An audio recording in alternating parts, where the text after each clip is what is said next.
ZNS Total Sports is brought to you by Fourth Terrace Diagnostic Center.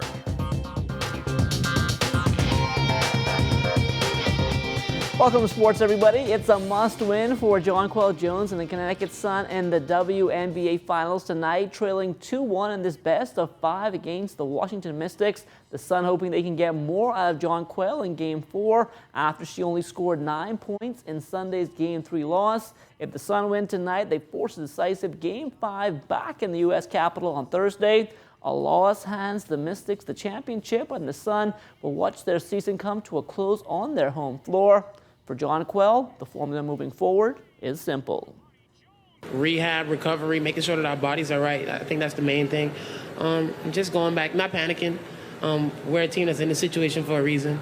We're not going to panic, and we understand that we're just as capable of getting hot and winning games as they are. Just trying to win the battle so that we can win the war. Simple things like switching a little bit earlier when they started to exploit us with the pick and roll between Tolliver and Miesemann, and we'll be ready and make those adjustments. While the WNBA season is coming to a close, the new NBA season is just getting underway. DeAndre Ayton and the Phoenix Suns tipping off preseason play tonight at home against the Minnesota Timberwolves, with Monty Williams now the head coach in the desert. Ayton getting the green light to be more aggressive and put up more shots this season. This year I finally realized how much it takes to be a legit NBA player with so much workouts every day. You know, especially when you're tired, you can take that day off, but you're taking away from yourself. And, you know, it just messes up your whole schedule and routine. So I just learned a lot about consistency this year. The game is changing. So, I mean, you're going to have to score in some way, in some form.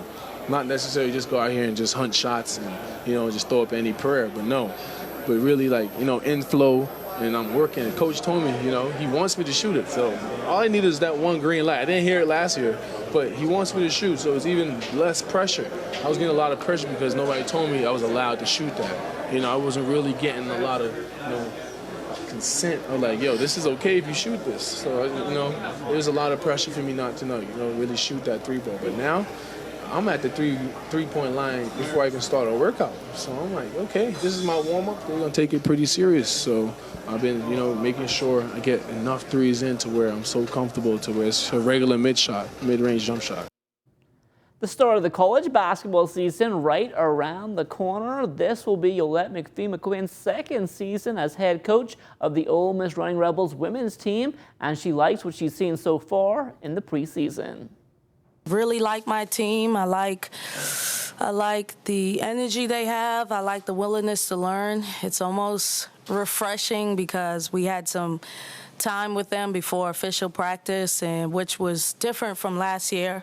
I felt like it took almost a whole non-conference just to get to know my team, and but this time around, I know the group really well, and we're way ahead of schedule than we were last year. Every year, it's like you have a new team, no matter what, even if you have experienced players, because roles change, expectations change, and so with this group, but it's fun. I can tell you, I'm having a lot of fun. Last year, I didn't realize I was stressed, I guess because I was kind of in the fire. But now that I see how much fun I'm having now, it is definitely a difference. Coach Yo's first season in Oxford had its highs and lows. The Rebels finishing up the season at 9-22, but expectations much higher this time around. I know their strengths. I know their weaknesses. Honestly, last year I did not know their strengths and weaknesses, so I had to learn. We had to learn together.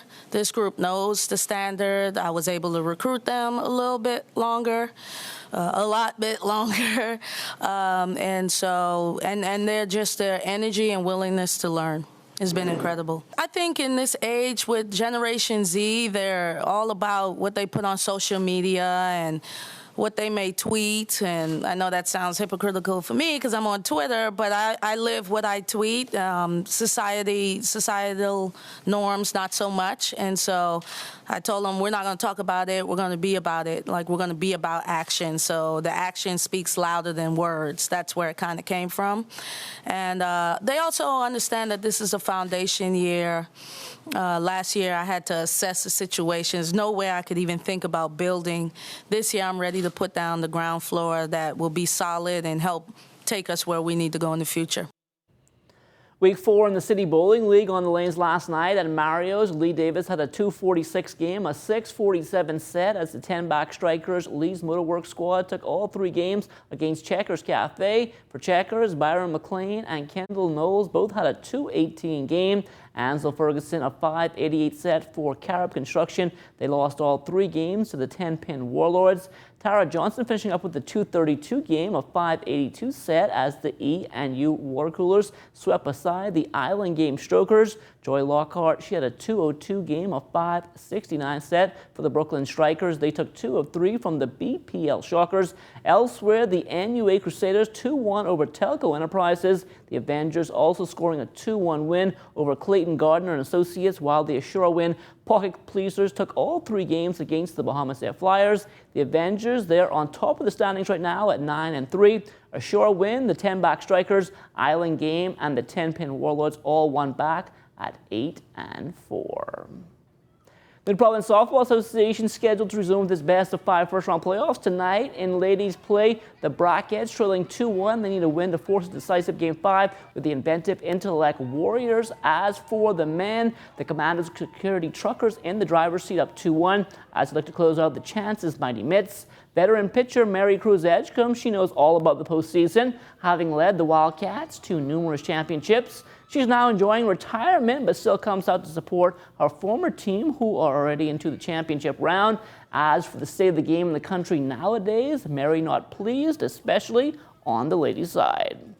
I think the level of softball in this country has definitely drastically went to its lowest level. I remember one time in the world when the Bahamas was 3rd. We were 3rd in the world, but now it's like we're not on the map. Nobody recognizes the Bahamas. I think this came because right now we haven't focused on a development plan, and definitely we need a development plan here in the Bahamas if we want to see softball grow. Mary went on to say that sometimes the atmosphere at the park is not always family-oriented, and she wants to see that change. We don't set standards. If we set standards and keep those standards, I think we can fill the park, because I've heard about parents complaining that they're not going to bring their kids to the park because of the way that people carry on and because of people cursing around the park, the umpires and the players, and they're tired of seeing it year after year. So if we can change that and we can instill discipline in our players, then I think we can begin to build softball and make softball, bring softball back in the Bahamas. Like softball, amateur boxing has also taken a step back in the Bahamas. With the Olympics under a year away now, Lennox Boyce looks to be the only fighter capable of qualifying for Tokyo. There are several other boxers who are up to the standard, but they're not working hard enough. They're not working hardly, some not even working at all. We cannot say for another boxer who's been training in the U.S. now for several months, we don't know exactly what he's going to do, whether he's going to turn professional or remain amateur. We don't know, but we are working with what we have. And if the others come along, their time still, because from now to March, it's a good time to prepare.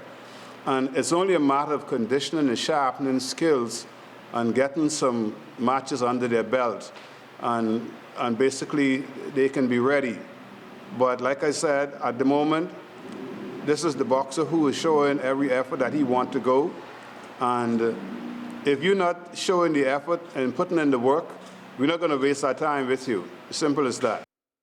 From the tennis beat, the Bahamas becoming a second home option for many of the world's top-ranked players, and former Bahamian pro Mark Knowles laid that foundation. We have Milos Raonic, who trains here. We have Denis Shapovalov, who trains here. We have Kyle Edmund, who trains here. We have Nick Kyrgios, who trains here. Jeannie Bouchard also has a place and is maybe going to look to train. So, you know, I've always thought it's a great training ground. One of the first guys I brought down was Leighton Hewitt, and he loved it. He was like, wow, I can't believe more professionals don't train here. You know, the climate is excellent. The people are amazing. The proximity is great. You know, there's a lot of advantages. And also, there's obviously tax advantages as well for the non-Americans. So it's kind of a no-brainer. And, we've got great facilities. We've got great tennis facilities here at Bahamas, got great tennis facilities at Albany as well. So we really have first-class facilities that we can really allow the tennis pros to use, and this could be a terrific base for them. Now, just like how many of the world's top tennis players choose to train here in the Bahamas, a number of our own elite Bahamian athletes have a similar mindset as they travel abroad for better training opportunities. No matter where they go, though, the aquamarine gold and black runs deep. You have to be Bahamian to understand what it's like to be from a small country. We remember those days of us playing Davis Cup against the United States and, taking on the Goliaths of the world. And, we see with our track and field stars, achieving gold medals. We see with Buddy Hield in the NBA. I still talk to Michael Thompson on almost a weekly basis. I mean, Bahamians stay pretty close together, a close-knit bunch, because we know how hard it is to make it on a global stage. And, we don't just do it alone. We do it with the support of everybody here. And so it means the world to me. Team Bahamas continuing to gear up for the Central American and Caribbean Bodybuilding and Fitness Championships, which take place later on in the week in the Dominican Republic. David Dormeville, a newcomer to the sport, but in less than a year, he's already made his mark, having qualified to represent the Bahamas in the men's physique category. Head coach Raymond Tucker says he's truly impressed with how fast David caught on. The minute I saw him in the gym, I could have told that he had a body that was made for the stage.